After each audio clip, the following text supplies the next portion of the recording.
Hello everyone, कैसे हो आप सभी। I hope you are well and I am also well. So start करते हैं। फिजिक्स का एक मोस्ट इम्पोर्टेंट चैप्टर है, वैसे सारे इम्पोर्टेंट है। तो बेसिकली बात करूँ तो फिजिक्स का जो चैप्टर अगर मैं बात करूँ तो 11 है, dual nature of radiation and matter. और यूनिट की बात करूँ, सॉरी हम एटम्स स्टार्ट करेंगे। एटम्स एंड न्यूक्लियाई, ये दोनों उसका करेंगे। अगर यूनिट की बात करें तो यूनिट का नाम है unit 8, that is atom and nuclei. ठीक है, स्टार्ट करते हैं। एटम एंड न्यूक्लियाई का बेसिक सा टॉपिक है, मतलब आज हम बेसिक से स्टार्ट करेंगे। तो देखो, आपने एटम्स के बारे में पढ़ा होगा। एटम्स होता क्या, हमारे अराउंड जितनी भी फिजिकल या केमिकल रिएक्शन होती है उसके अंदर, फिजिकल हो चाहे आपका फिजिकल हो या केमिकल हो, उसमें आपको कहीं ना कहीं एटम्स के बारे में ज़रूर मिलता है। That is atoms. ओके, ये आपने सुना होगा कि एटम्स हर जगह मतलब अराउंड पाए जाते हैं। तो हम स्टार्ट करने वाले हैं एटम्स के बारे में कि what is an atoms and what is unit 8 start करेंगे, that is atoms and nuclei. वैसे अगर मैं इसका नाम देखूं तो मेरा जो इसका नाम है यूनिट 8 का, that is atoms and nuclei. But आज जो टॉपिक के बारे में बात करेंगे डेट इज आपका है एटम्स के बारे में। What is atoms? एटम्स क्या होता है? स्मॉलेस्ट पार्टिकल, यानी कि आप जो जितना इसको हम नेक्ट आई से नहीं देख सकते। बेसिकली ये बहुत ही छोटी अमाउंट रहती है, बहुत ही छोटी अमाउंट पार्टिकल रहता है, smallest particle which can take part in all physical and chemical reaction. मान लो कि मैं पेन हूं तो पेन में भी आपको एटम पाएगा। वुड ले लो, आपके यहाँ चारों तरफ कुछ भी ले लो, चाहे वो आपका गैस में हो, चाहे वो आपका फिजिकल का मतलब जानते हो ना, गैस में हो, चाहे आपका वो सॉलिड में हो, चाहे वो लिक्विड में, आपको एटम्स हमेशा पाएंगे। या कोई केमिकल रिएक्शन हो रहा हो उसमें आपको एटम्स के बारे में जरूर सुनने को मिलता है। That is atoms. अब बात आती कि यार एटम्स के बारे में तो ठीक है, अच्छी बात है एटम्स के बारे में। अब बात करते कि इनके कुछ ना कुछ वो चलते रहते, ठीक है ना।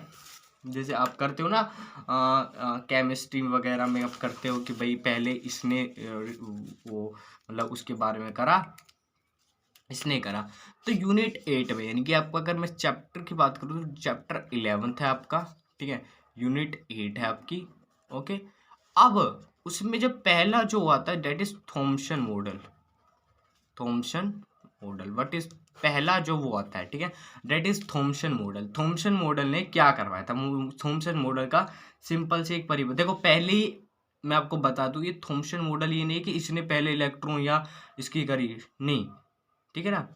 ठीक है, बहुत से जैसे डाल्टन थे, रदरफोर्ड थे, इन्होंने काफ़ी ने रिसर्च करके एटम्स के बारे में वो करा है। ठीक है, जो पहला साइंटिस्ट आया थॉमसन मॉडल, उसने एटम्स और प्रोटॉन और इलेक्ट्रॉन के बारे में कुछ ना कुछ इंट्रोड्यूस कराया था हमारे बारे में। तो थॉमसन मॉडल ने क्या कहा था? सिर्फ ये बात कही थी, सिंपल सी बात है, मैं कुछ नहीं कहूँगा, यहाँ से समझ लेना।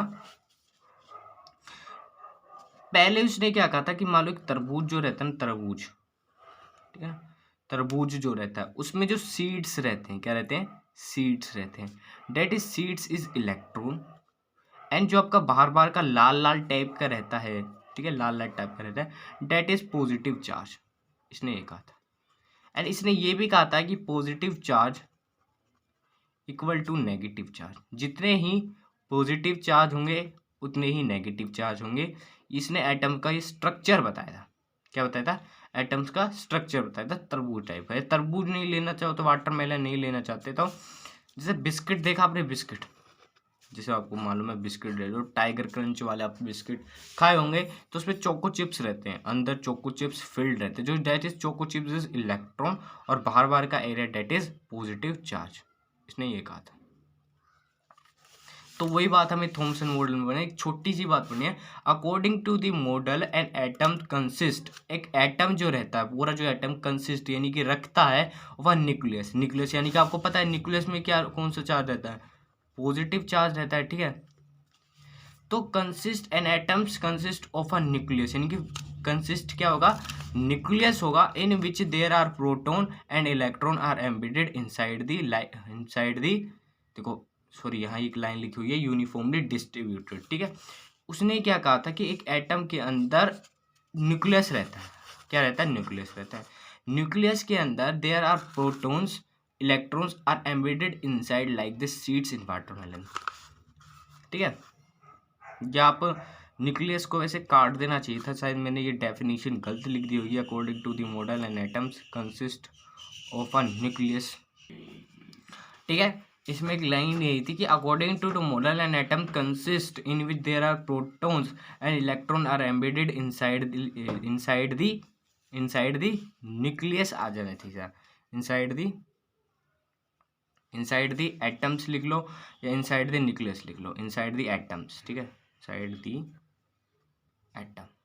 एक एटम के अंदर आपको एक पॉजिटिव चार्ज मिलता है, that is red red type का जो होता है, और जो सीड्स रहते हैं डेट इज इलेक्ट्रॉन होते हैं।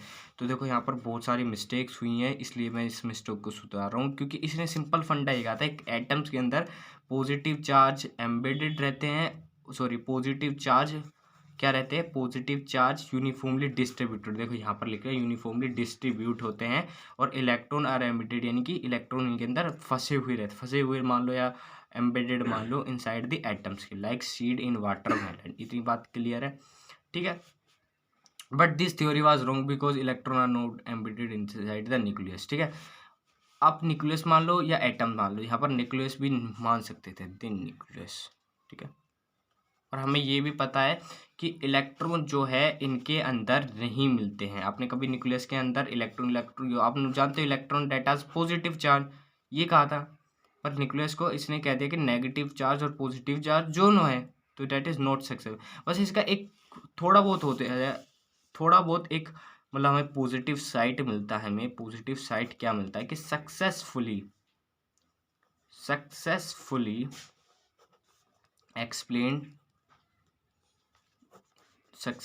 explain the overall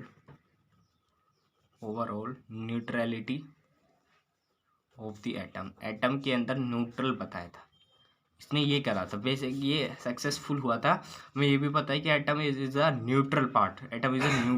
ठीक है, जितने इलेक्ट्रॉन होंगे उतने ही प्रोटॉन होंगे, यू नो डैट। आपको पता होगा कि इलेक्ट्रॉन जितने होते हैं उतने ही प्रोटॉन होते हैं।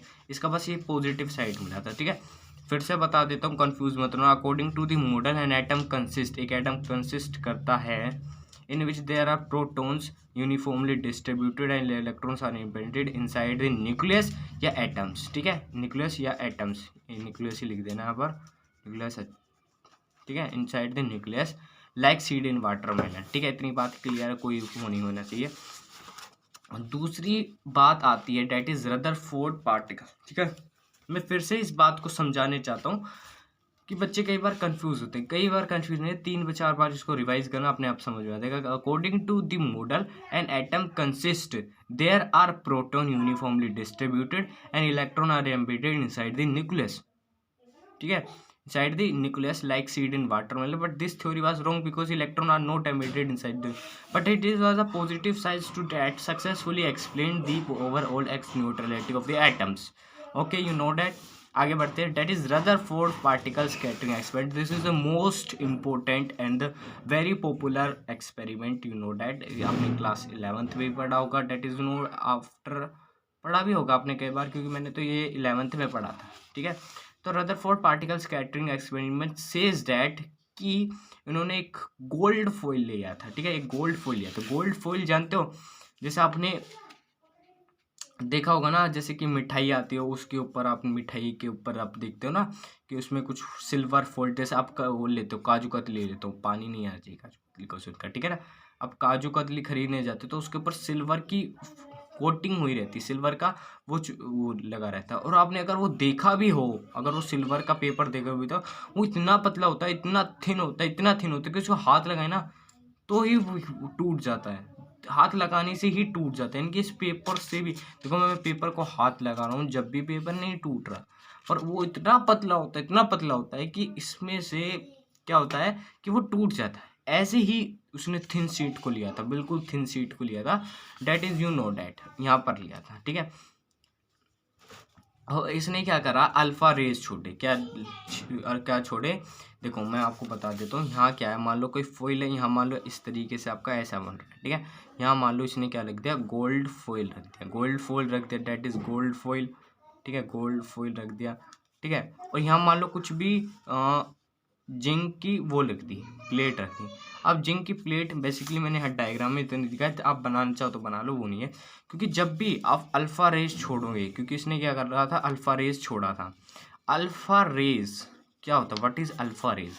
तो अल्फा रेज ये होता है, देखो क्या है, मान लो भी किसी भी एटम में कोई एटम, देखो मैं कहता है कुछ ऐसे एलिमेंट रहते हैं जिसमें खास तरह की प्रॉपर्टी होती है। कुछ ऐसे एलिमेंट रहते हैं जो खास तरह की प्रॉपर्टीज रहती है कि वो रेडिएशन एमिट करते हैं। प्रॉपर्टी रहती है कि वो रेडिएशन एमिट करते हैं। क्या करते हैं? रेडिएशन एमिट करते हैं, ठीक है। और कोई नहीं होते हैं जो, ठीक है। और उस प्रॉपर्टी को हम कहते हैं रेडियो एक्टिव प्रॉपर्टी। हम कहते हैं ना भाई रेडियो एक्टिव एलिमेंट है, क्योंकि वो रेडिएशन एमिट करता है, ठीक है। अब क्या है कि मान लो कि मैं क्या करता हूँ कि अल्फा जो रेज होती है, जैसे मान लो अल्फा होते हैं हीलियम का न्यूक्लियाई। मैं बताता हूँ कैसे। हीलियम में क्या होता है, that is you know that 2 proton and 2 electrons होते हैं हमारे। अगर मान लो कि ये पॉजिटिव साइड है और यहाँ पर मैं इलेक्ट्रॉन रिवॉल्व कर रहा है, 2 इलेक्ट्रॉन रिवॉल्व कर रहा है। अगर मैं मान लो कि दोनों इलेक्ट्रॉन को ही हटा दूँ, डेट इज बचा हुआ न्यूक्लियस। जो न्यूक्लियस है डेट इज रेडियो, यानी कि ये रेडिएशन एमिट करेगा, ये अल्फा रेज बनेगा। इसलिए हम अल्फा रेज को पता है क्या कहते हैं, अल्फा रेज को हम कहते हैं कि पार्टिकल्स आर पॉजिटिव चार्ज। इनका क्या होता है, पॉजिटिव, क्योंकि न्यूक्लियस का पॉजिटिव चार्ज रहता है। हीलियम न्यूक्लियाई, ये छोटी छोटी बात है जो इसको लिख लेना कि बहुत काम आ सकते हैं। हीलियम न्यूक्लियाई, ठीक है, ओके। हीलियम न्यूक्लियर रहता है कि particles are positively charge helium nuclear, ठीक है। इतनी बात क्लियर है आपकी। अब देखो क्या होता है, अल्फा रेज, ठीक है, इतनी प्रकार का, ठीक है, हमारा हीलियम न्यूक्लियर रहता है। अब हमने अल्फा रेज छोड़े, अल्फा रेज पता चल गया। कोई भी पूछे अल्फा रेज क्या होता है, particles are positive charge helium nuclear, यानी कि हीलियम का जो न्यूक्लियस का वो रहता है वो रेडियो एक्टिव रहता है, और वो क्या करता है, रेडिएशन एमिट करता है। वही रेडिएशन एमिट उसने रदरफोर्ड ने यहाँ पर करी थी। इसने क्या देखा कि भाई कुछ तो, इसने बहुत प्रकार की वो ली थी, और इसने कुछ देखा कि कुछ तो क्या है कि स्कैटर कर गए, यानी कि इस तरीके से इन्होंने पाथ कवर कर दिया। किसी ने इस तरह का पाथ कवर कर दिया, किसी ने इस तरीका का पाथ कवर कर दिया, ठीक है। कोई सामने से चले जा रहे थे, ठीक है, सामने से चले जा रहे हो कोई, यानी कि रेयर समझ रहे हो, रेयर का मतलब अगर 8000 में से कोई एक, सपोज करो कोई 8000 में से कोई एक वापस घूम के चला जा रहा था, जहां से आया था वहीं से वापस घूम के वापस चला गया, कुछ रेयर चांस के थे, ठीक है। तो इसने क्या देखा कि इसने पहली चीज ये देखी कि जो फॉइल था हमारा फॉइल था, उसमें से जो हमारे यानी कि अल्फा रेज पास हो रहे थे वो बहुत ज़्यादा थे, ये मोस्ट थे, ठीक है। और जो स्कैटर करके वापस यानी कि कुछ ना कुछ एंगल बना रहे थे, थीटा मान लो ये थीटा एंगल बना रहा था, ये बहुत लीस्ट थे। और ये जो वापस छोड़ के चले ये रेयर थे, ठीक है। देखो इसने क्या देखा, उससे ऑब्जर्वेशन क्या करा उसने कि इसने क्या ऑब्जर्वेशन करा कि most of the alpha particle pass through gold foil without any deflection, यानी कि बहुत से डिफ्लेक्शन, मतलब कोई डिफ्लेक्ट ही नहीं करे, वो सीधा गोल्ड फॉइल से आर पार चले गए। एक तो इसने ये ऑब्जर्वेशन देखा। दूसरा इसने ये देखा कि some of the alpha particle deviate through small angles, यानी कि कुछ अल्फा पार्टिकल्स ने क्या करा, कुछ एंगल्स बनाया। देखो जैसे मान लो कुछ एंगल्स बनाया, ठीक है। एक तो क्या थे, सीधा चले गए, जो सीधा जाने वाले थे उनकी मात्रा ज़्यादा थी, और जो कुछ ना कुछ वो बना रहे थे, डेविएट होते थे कुछ एंगल पर, वो कुछ थे, यानी कि कुछ थे। Only 1 alpha particle out of 8000 retraces इस पाथ, ठीक है। मतलब 8000 में से कोई एक वापस लौट के चला जा रहा था, ठीक है। 8000 में से कोई एक वापस लौट के चला जाता था, इतनी बात क्लियर। यानी कि जो सामने से जा रहे थे, मतलब उन्होंने कोई भी डिफ्लेक्शन नहीं करा, उनकी मात्रा मोस्ट थी, ज़्यादा थी। और जिन्होंने कुछ ना कुछ डिफ्लेक्ट हुआ, कुछ ना कुछ एंगल पर डिफ्लेक्ट हुआ, वो लीस्ट थे, ठीक है, लीस्ट थे। और जो अपने वापस पाथ पर चले गए डेट इज रेयर, क्या थे, रेयर थे। इतनी बात क्लियर, आपको इसमें कोई कंफ्यूजिंग नहीं होनी चाहिए, ठीक है, इसने ये ऑब्जर्वेशन करके, अब इसने कुछ ऑब्जर्वेशन करा होगा तो यानी कि इसका कुछ ना कुछ मतलब होगा। अब देखो, अब इसने क्या देखा कि मान लो ये कोई भी गोल्ड फॉइल है, सपोज करो इस सर्कल में है, सपोज करो इस सर्कल में है, तो इसने क्या कहता है कि बहुत से तो क्या थे, यानी कि बिना डिफ्लेक्शन के सीधा जा रहे थे। इसका मतलब क्या है, इसने ये ऑब्जर्वेशन करा कि इसमें इलेक्ट्रॉन के बीच में, यानी कि अगर मान लो कोई भी इलेक्ट्रॉन है, इलेक्ट्रॉन के बीच में कोई ना कोई स्पेस खाली होगा। यू नो डैट कि आप अपने, अगर मैं आपकी बात करूं तो आपने देखा होगा कि इलेक्ट्रॉन अराउंड घूमते रहते हैं, ठीक है, ऐसे करके।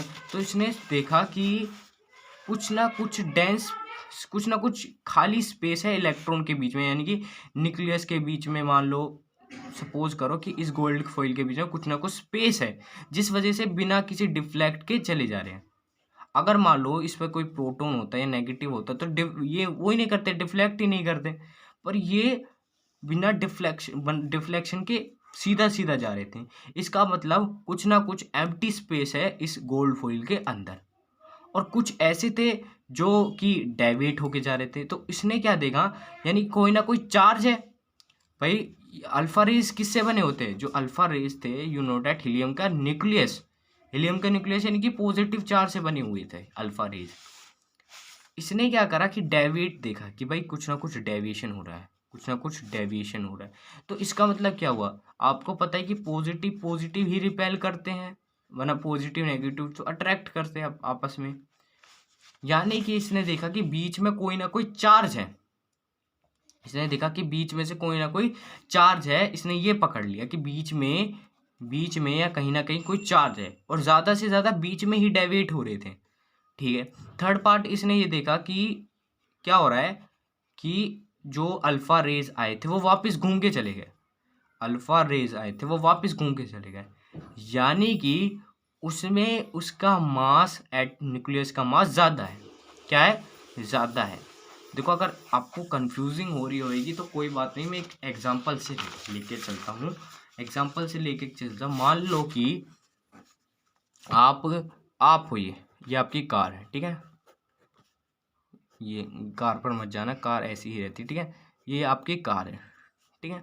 अब कार से आप कहीं ना कहीं जा रहे हो, ठीक है, कहीं ना कहीं जा रहे हो, और बीच में क्या हुआ कि कोई ट्रैफिक नहीं था। पहला सिचुएशन क्या था, कोई ट्रैफिक नहीं था, नो ट्रैफिक, ठीक है, तो आप सीधे सीधे चले जाओगे, सीधे सीधे चले जाओगे। अब क्या था, उसी रास्ते में आपने क्या करा, मतलब आप सीधे सीधे जा रहे हो, और पहला पहला पॉइंट क्या था कि आपका नो ट्रैफिक था, यानी कि कहीं जाम वाम कुछ नहीं था। दूसरा सिचुएशन क्या हो गया कि मान लो आप जा रहे थे और बीच में आ गई एक रेली, क्या आ गई, रेली आ गई। अब रेली आ गई तो आपको कोई ना कोई शॉर्टकट रास्ता मारना पड़ेगा, कोई ना कोई शॉर्टकट रास्ता लेना पड़ेगा ना, कि रेली के बीच में तो एंटर नहीं हो करोगे, तो कोई ना कोई अपने शॉर्टकट रास्ता ले लिया, तो इसने डेविस्ट। अब तीसरी सिचुएशन कैसी थी कि भाई इतनी तगड़ी रैली, इतनी बहुत बड़ी रैली, इतनी मतलब मैं अब क्या ही कह सकता हूँ, बहुत तगड़ी रैली कि उसने क्या करा, ना आप शॉर्टकट ले सकते हो, ना ही आप सीधे जा सकते हो, सीधे जाने का तो नामो निशान ही नहीं है, शॉर्टकट का रास्ता भी नहीं है। तो आप क्या करोगे, सीधा होकर वापस अपने घर को चले जाओगे, ये होता है, ठीक है। अब जो थे क्या कर रहे थे, जो सीधा जा रहे थे, ये मान लो गोल्ड फॉइल है, ये जो सीधा जा रहे थे उसका क्या था, यानी कि कोई एम्प्टी स्पेस था। इसने ये देखा कि कुछ ना कुछ एम्प्टी स्पेस हुआ है, ठीक है, और जो अपना कुछ ना कुछ डेविएशन, यानी कि अपना कुछ ना कुछ डेविएट हो रहे हैं, यानी कि कुछ ना कुछ अपना एंगल चेंज कर रहे हैं, उसने देखा कि कुछ ना कुछ चार्ज है बीच में, कुछ ना कुछ चार्ज है, और वो चार्ज कैसा, पॉजिटिव चार्ज है, क्योंकि पॉजिटिव पॉजिटिव रिपेल करते हैं। उसने एक देखा कि सिर्फ एक लाइन जो है वो अपना पास चेंज करके गई है। कहाँ से करके गई है, वो बीचों बीच से करके गई है अपना पास चेंज, सिर्फ 8,000 में से सिर्फ एक, 8,000 में से सिर्फ एक। इसका मतलब क्या हुआ कि उसका न्यूक्लियस का मास, न्यूक्लियस का जो मास है कहाँ पर लाई करता है, पॉजिटिव पर लाई करता है। कहाँ पर लाई करता है, बिल्कुल पॉइंट के पॉजिटिव पर लाई करता है, बिल्कुल पॉइंट पर करता है, ठीक है। जो उसका मास है, न्यूक्लियस का मास किस पर लाई करता है, पॉजिटिव पर वो करता है, ठीक है। तो इसने क्या किया, कंक्लूजन निकाले कि there is some empty space in between the gold foil. ठीक है, निकाले होंगे इसने। ठीक है, wait for a minute guys, अभी नहीं दिखाएगा, अभी नहीं दिखाएगा, ये दिखाई नहीं दे रहा है यार। Wait for a minute guys, मैं थोड़ा सा जुगाड़ चलाता हूँ।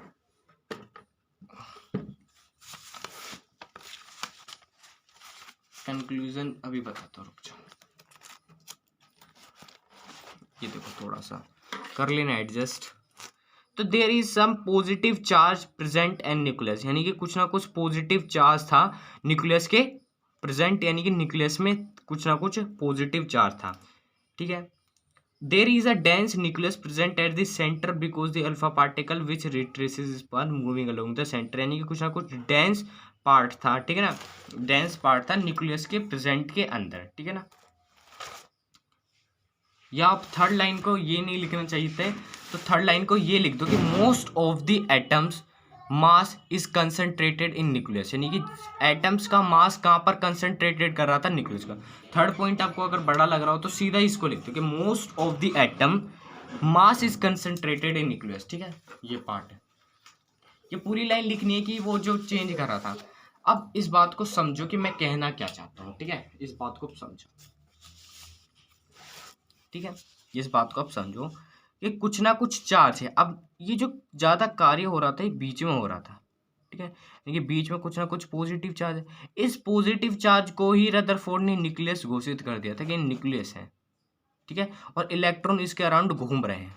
ठीक है, इलेक्ट्रॉन इसके अराउंड घूम रहे हैं, और जो लाइन पाथ करके गए उनसे टकराई नहीं, सो सीधा चली गई। ठीक है, ठीक है, यानी कि कुछ आपका इस तरीके से बना था, उसका रदरफोर्ड का एक्सप्लेनेशन कुछ इस तरीके से बना था कि न्यूक्लियस इसके बीच में है, उसमें पॉजिटिव चार्ज करा है, और जो मास लाई करता है, मास लाई करता है किसका, एटम का, वो न्यूक्लियस के बीच में ही करता है, न्यूक्लियस पे ही करता है। और न्यूक्लियस कैसा है, पॉजिटिव चार्ज, इसने ये एक्सप्लेन करा है। अब मान लो इसने अल्फा रेज अगर छोड़ी होगी तो कुछ ना कुछ ऐसे चली जा रही होगी, ऐसे चली जा रही होगी, ऐसे चली जा रही होगी, ऐसे चली जा रही होगी, और कुछ इसने देखा कि कुछ ना कुछ यहाँ से जाके रिपेल कर गई थी, यहाँ से जाके रिपेल कर गई, और कुछ ऐसा था कि बीच से मतलब चली गई थी। यानी कि इससे क्या पता चल रहा है, इससे ये पता चल रहा है कि मास जो है वो लाई करता है किस पर, बिल्कुल पॉइंट पर। कोई भी आप चीज ले लो, यानी कि अगर आप पेज ले लेते हो तो पेज का जो मास लाई करता है वो बिल्कुल पॉइंट पर करता है। एग्जाम्पल के तौर से देखो, मान लो मैंने पेन वो करना है, स्टेबल करना है, तो मुझे इसका बीच का पॉइंट देखना पड़ा। अब मैंने मान लो इसका पॉइंट ले लिया तो इधर की तरफ गिरेगा, मैंने इधर का लिया तो इधर की तरफ। अब मान लो मैंने जस्ट बीच का लिया, देखो बीच का ले लिया, दैट इज स्टेबल। ठीक है, तो इसका मास कहाँ पर लाई कर रहा है, इसका मास लाई कर रहा है बिल्कुल पॉइंट पर। अगर मैं यहाँ से अगर कोई भी अल्फा रेज छोड़ दूंगा तो वह वापस घूम जाएगा। ठीक है, तो इसमें आपको कोई कंफ्यूजन नहीं होनी चाहिए। ठीक है, इसका लिमिटेशन क्या बना था, लिमिटेशन ये बना था कि इसने क्या करा था, इसने कह तो दिया था कि electrons are revolve around the nucleus, electrons are revolve around the nucleus, but इसने ये कह दिया कि ये इलेक्ट्रॉन जो है वो ऐसे घूम के चले गए, देखो इस तरीके से ये पाथ ट्रेवल करेगा, ये इस तरीके का। अब देखते हो ना कई बार ऐसी चीज होती है, तो इसने कहा था ऐसा पाथ ट्रेवल करेगा। ठीक है, कि electron are revolving around the nucleus with losing their energy. इसने क्या कहा था, इलेक्ट्रॉन ऐसे मूव करके अपनी energy losing, energy electron energy lose करेगा, इलेक्ट्रॉन अपनी एनर्जी लूज करेगा। अगर अपनी इलेक्ट्रॉन एनर्जी लूज करेगा तो एक लॉ था जो आपने 11th में पढ़ा होगा, कोई बात नहीं, नहीं पढ़ा ना तो ये समझ लो, कोई भी अपना इलेक्ट्रॉन अगर एनर्जी लूज करता है ना तो वो सीधा ऐसा पाथ ट्रेवल करता है, ऐसा पाथ ट्रेवल करता है। इसका मतलब क्या हुआ कि जो इलेक्ट्रॉन है वो सीधा न्यूक्लियस के अंदर चला जाएगा, जो कि रॉन्ग है। अब भाई इलेक्ट्रॉन ही नहीं रहेंगे तो किस बात का एटम, एक बार फिर से बता देता हूँ इसका क्या लिमिटेशन थी, क्या लिमिटेशन थी, क्या इसकी लिमिटेशन थी। तो इसकी लिमिटेशन बस इतनी थी क्योंकि उस टाइम पर ज़्यादा रिसर्च नहीं हुई थी, तो इसने ये कहा था कि जो एटम है ये बीच का न्यूक्लियस है और इलेक्ट्रॉन इसके अराउंड रिवॉल्व कर रहे हैं, इसने ये बताया था। ठीक है, अच्छी बात है, इसने यहाँ तक बता दिया था, हम तो यहाँ तक भी नहीं बताते। ठीक है, इलेक्ट्रॉन इसके अराउंड रिवॉल्व कर रहा है। अब इलेक्ट्रॉन इसके अराउंड रिवॉल्व कर रहा है, इसने सिर्फ ये कह रहा था कि इलेक्ट्रॉन अपनी एनर्जी लूज करेगा, इलेक्ट्रॉन अपनी एनर्जी लूज करेगा, ठीक है, इलेक्ट्रॉन अपनी एनर्जी लूज करेगा। और आपने एक 11th में आपने नहीं कहा, चलो कोई बात नहीं, 11th में एक ये था कि कोई भी इलेक्ट्रॉन जब अपनी एनर्जी लूज करता है, ठीक है, तो इस तरीके का पाथ ट्रेवल करने लगता है, इस तरीके का, ये बिल्कुल डेंस पे चला जाता है। तो ऐसे ही अगर इलेक्ट्रॉन अपनी एनर्जी लूज करेगा तो सीधा का सीधा ये तो न्यूक्लियस के अंदर चला जाएगा, न्यूक्लियस के अंदर ले आएगी तो इलेक्ट्रॉन खत्म, इलेक्ट्रॉन खत्म तो फिर एटम्स की बात का, एटम खत्म, सिंपल सी बात है। तो उसने यही कहा था लिमिटेशन में कि that is limitations, wait for a minute,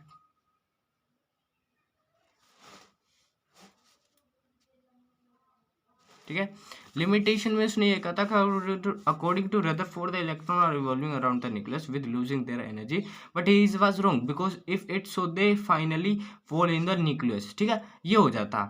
इतनी बात क्लियर है। अब स्टार्ट करेंगे नेक्स्ट वीडियो में, that is distance of closest approach, जिसमें हम क्या निकालेंगे कि जो हमने, आपको आगे पता चल जाएगा। अभी ये थोड़ा ना, आप क्या कहते हैं, ये आपके लिए बेसिकली एक तरीका का क्या है, सरप्राइज है, जिसमें हम डिस्टेंस ऑफ क्लोजेस्ट अप्रोच करेंगे। तो गाइस वीडियो को वॉच कर लिए तो वीडियो को लाइक कर देना, शेयर कर देना, सब्सक्राइब कर देना। Thanks for watching.